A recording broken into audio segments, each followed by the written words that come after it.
Sufrí un frenazo en el autobús en el que voy a trabajar. Ya tenía un dolor de cuello en el lateral izquierdo, soy limpiadora y en un hospital. En el momento del frenazo nos fuimos de golpe contra el asiento delantero. El chofer preguntó si nos había pasado algo. En caliente no dijimos nada y me fui a trabajar.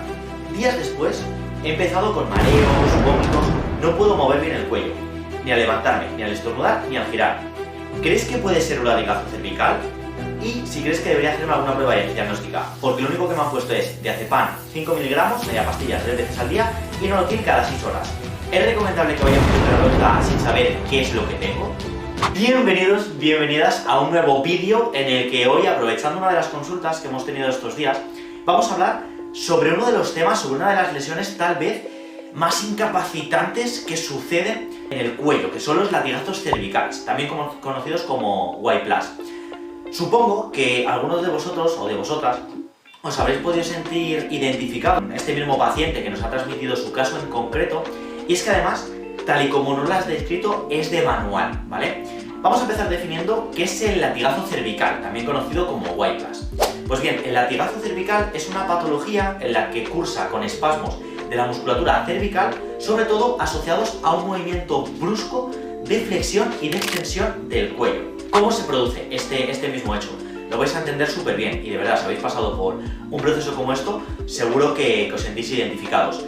Normalmente, en la gran mayoría de casos se describen de la siguiente manera: cuando tú estás parado en tu vehículo y recibes una colisión, bien sea posterior o bien sea lateral. También puede haber algún caso frontal, pero evidentemente cuando lo ves venir, pues digamos que estás más preparado. Vale, biológicamente, ¿qué es lo que ocurre en este caso?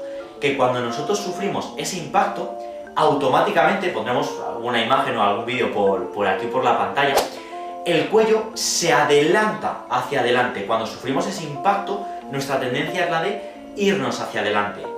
¿Qué ocurre? Como el gesto generalmente suele ser brusco, hay una serie de mecanismos, reflejos, que se activan para evitar que aparezca un posible desgarro o una posible rotura en nuestra columna cervical, que es una de las partes más sensibles que tenemos del cuerpo. Entonces, cuando estamos llegando al final de esa flexión, el cuerpo activa estos mecanismos de defensa y genera una extensión reactiva para evitar un mal mayor.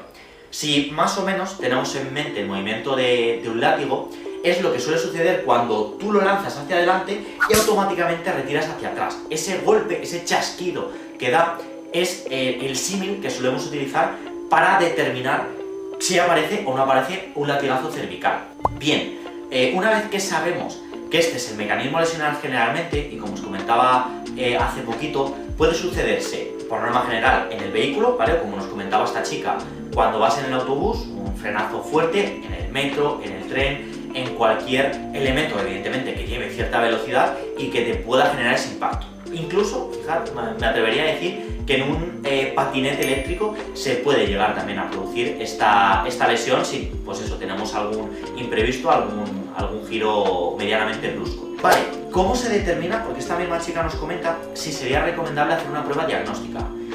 Pues cuando tenemos un latigazo cervical, hay un efecto que también se suele producir con mucha frecuencia, que es la rectificación.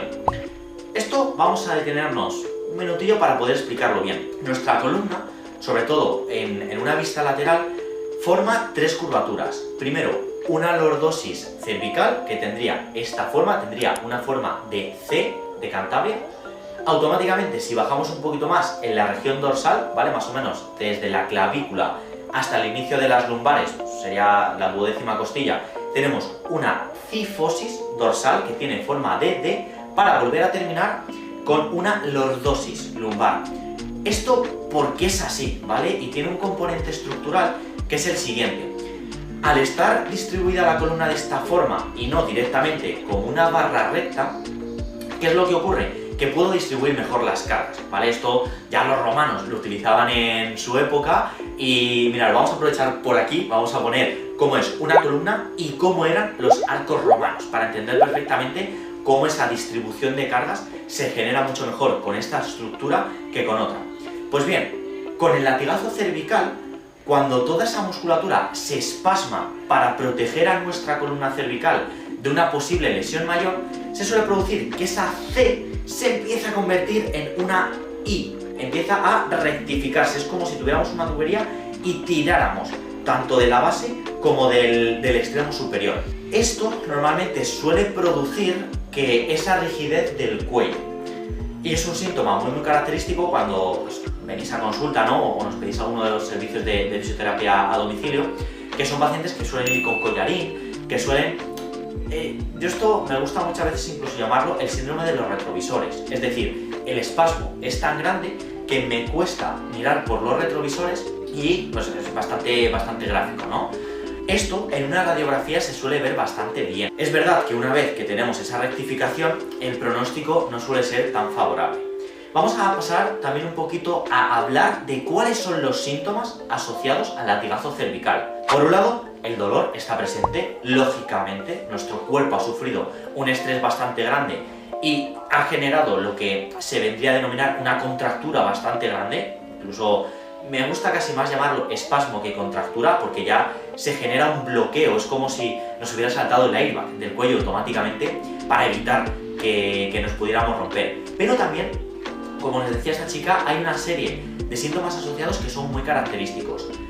Nuestra columna cervical, al ser tan sensible, al final daros cuenta que es la parte que precede al cráneo y dentro del cráneo tenemos el cerebro, que es una de las estructuras más sensibles que tenemos. Pues bien, ¿qué ocurre? En esa parte, todas las conexiones vasculares, neuromotoras, neurosensitivas que van hacia la cabeza pasan por el cuello. O sea, es lo que, digamos, la antesala de nuestra CPU, de nuestro software, prácticamente. Por eso es normal que cuando el espasmo sea grande aparezcan otra serie de síntomas como inestabilidad, sensación de mareo, vértigos, incluso alguna que otra náusea, ¿vale? Esto es súper importante cuando aparecen estos síntomas. Normalmente ya hacen pensar que tenemos una lesión que no es una simple contractura, ¿vale? No es un simple tirón. Ya por eso el latigazo cervical nos gusta ponerlo una escala por encima porque incluso hay mutuas, hay centros que lo tratan de forma muy exclusiva porque, como os digo, es una patología que generalmente es bastante incapacitante. ¿Qué ocurre normalmente? ¿Cuál suele ser el pronóstico con mi lesión? Independientemente de que cada persona sea un mundo, aquí se describen, ¿vale? Sobre todo por mutas laborales y gente que se encarga un poco, ¿no? de determinar cuánto tiempo puedo estar de baja por una lesión como esta, describen generalmente de 15 a 90 días. Eso es, digamos, la fase más aguda por la cual yo puedo pedir la baja en el trabajo. Simplemente porque luego depende, ¿no? No es lo mismo un trabajo físico en un servicio logístico como puede ser Amazon que a lo mejor un trabajo de oficina atendiendo llamadas. Es diferente, ¿vale? Sobre todo si tenemos un trabajo físico, es muy probable que nuestra baja se pueda llegar a prolongar hasta los 90 días. ¿Esto por qué ocurre? Porque cuando nosotros carguemos peso, esa zona que ya vamos a tener sensibilizada, es muy posible que nos vuelvan a aparecer esos mareos, esas náuseas y no vamos a ser eficientes en nuestro trabajo. Haciendo un poco de recapitulación hasta el punto que llevábamos ahora, primero, ¿es recomendable hacer una prueba diagnóstica? Sí, sobre todo para barajar si hay alguna posible rectificación. ¿Es recomendable que vaya un fisioterapeuta? Sí, porque también es una patología que estamos acostumbrados a trabajar y con la que seguramente el profesional que acudas va a tener un mínimo de experiencia para decirte, oye mira, pues sí que es un latigazo, o es un tirón, o es un latigazo que cursa con baja laboral, ¿vale? Va a ser un profesional bastante óptimo. Aún así, siempre el médico, volvemos a, como hablamos en vídeos previos, que yo creo que si lo tenemos publicado podemos poner la etiqueta por aquí. Y acuérdate también, en este punto súper importante, de seguirnos y compartir este contenido, si te parece importante y de valor. Y dicho esto, vamos a terminar con la parte de tratamiento. Antes de nada, también os decía, ¿no?, que el tiempo promedio para cursar con una baja laboral suele ser de los 15 a los 90 días, pero también se han llegado a describir casos que han llegado a tardar incluso hasta 18 meses, ¿vale? Esto, como sucede con cualquier otra lesión, hay que tener en cuenta muchos factores. Si somos una persona que ya tenía una lesión previa a las cervicales, si somos a lo mejor un perfil, pues una persona un poquito más mayor que su estructura pues está un poquito más desgastada que el de una persona joven. Todos esos hay que tenerlos en cuenta, pero bueno, por tenerlo más o menos, ¿no?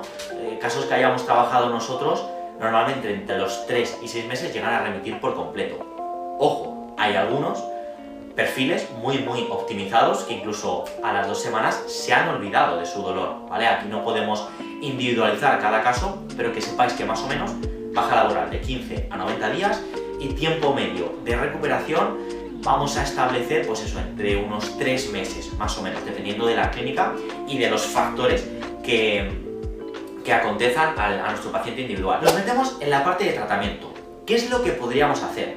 Como ocurre siempre, en el top número 1 estaría el tratamiento médico. Esta chica nos hablaba de diazepam, de media pastilla, de nolotil. Aquí nosotros por competencia no nos podemos meter, pero lo más lógico y lo más normal es que os recomiendo siempre analgésicos y antiinflamatorios.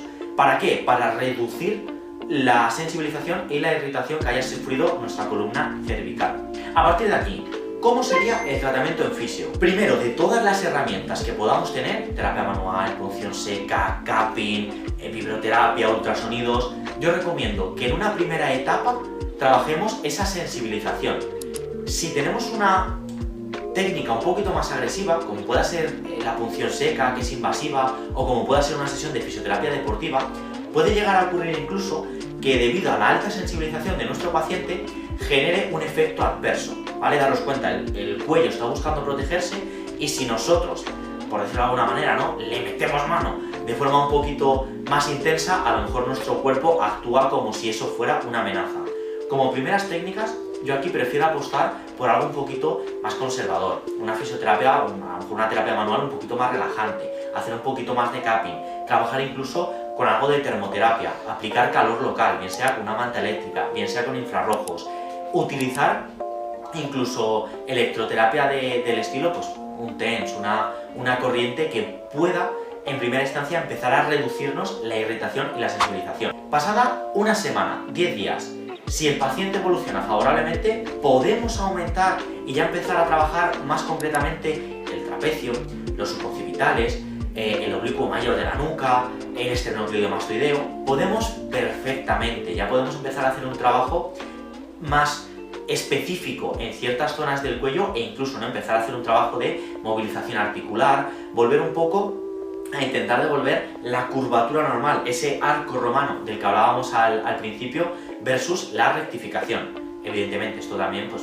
va a ser el médico que nos va a determinar si esa rectificación evoluciona o no evoluciona. Por norma general, si yo soy capaz de reducirle la tensión de todos los músculos que rodean a esa columna cervical, voy a ser capaz de devolverle una curvatura un poquito más normal.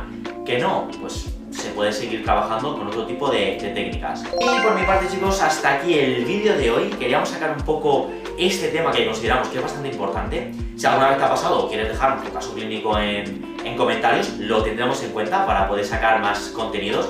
Ya sabéis que no podemos generalizar con todo, pero sobre todo aportando ese granito de valor dentro de lo que es la fisiopedagogía y dentro de lo que es ese componente de educación al paciente.